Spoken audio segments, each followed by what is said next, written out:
right, welcome to the Experience Better video podcast series. I'm Josh Beekler, a PT. I'm Adam Leese, physical therapist. And today we're going to talk about shoulder dysfunction, shoulder pain, these different shoulder type issues. So, what would you say are some of the main problems that we see as far as shoulder injuries? Probably a lot of the things that we see that are not operated on type shoulder issues, or a lot of like what they call impingement syndrome, rotator cuff strains and tears, or sprains and tears, and then labrum type issues. So I kind of have a model here to kind of talk about and maybe show how and why those things can happen. So this is the front of the shoulder. This is the back of the shoulder, and a lot of times what can happen, especially with impingement syndrome.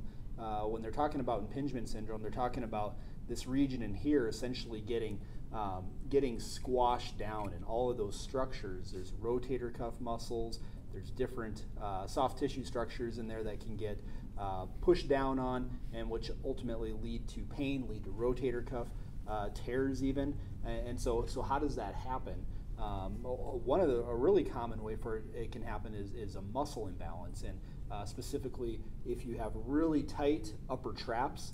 So again, here's the back of it. Your upper traps are running from here up to your neck, and then if in addition to that on the front, let's say your pecs are overactive and your pecs are essentially too strong, what can happen is your shoulder blade will tip forward because your pecs are tight, and then rotate up because your upper trap is tight, and you can see this bone up here just crunches down on all these soft tissue structures through here. So what would be so you're talking about this like posture-wise. You hear so, that term quite a bit. Yep, posture-wise, it's pretty common in our society. It's the forward head, rounded shoulders, typical of sitting at a computer all day, and unfortunately, on your phone all day. And that's just the world we live in anymore. So this is just something we're seeing more and more, and the good news is there's ways to correct it, ways to fix it. So one of the best ways to correct a muscle imbalance is through exercise. So what do you do when the muscles are tight, causing your shoulder to do this? Well, you need to stretch everything that's tight and strengthen everything that is essentially not holding things where they need to go. So you'd want to stretch your upper trap, stretch that muscle that runs up here, stretch your pecs, stretch your muscles on the front of your chest. Again, these tends to be the ones that be overactive with these types of patients. And then what you want to do is strengthen the muscles on the back of your shoulder, these posterior rotator cuff muscles that go across back here, and then also the muscles that go from your scapula, your shoulder blade, over to your spine, so that you essentially loosen things up, so you can allow your shoulder blade to come back and in, and then as you strengthen these muscles, it tips it down, tips it back.